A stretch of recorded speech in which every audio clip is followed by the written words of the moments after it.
今日咧就想話煲啲養生嘅茶，尤其是係女仔咧飲呢個最好噶。呢個咧係藍棗、杞子、圓肉即是龍眼乾。藍棗咧就係50克，杞子咧就30，圓肉就20，水咧就1公升。呢個咧就係2個人嘅份量嚟嘅。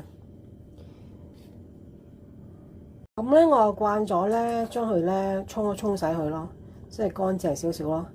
跟住咧就直接咧倒落喺凍水度嘅，然之後咧就去煲到滾咗，先至再轉呢個中細火，夾埋煲埋都係呢個20分鐘嘅啫。咁你話呢個焗呢個茶咩好處咧？嗱，杞子咧就補眼嘅，藍棗咧就補血嘅。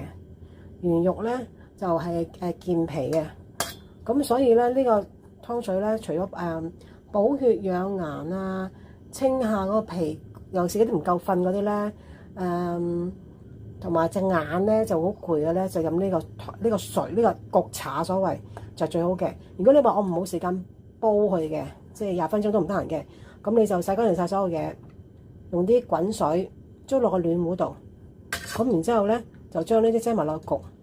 咁你朝頭早焗咗之後，跟住晏晝嘅時候咪可以攞嚟飲咯，都係當焗水咁樣咯。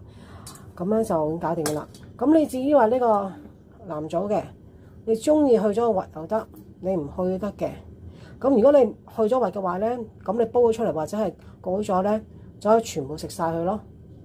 即係睇下你懶唔懶咯。嗱，我而家就用大火煲滾佢先，滾咗啦。咁我哋轉翻中細火，煲15分鐘。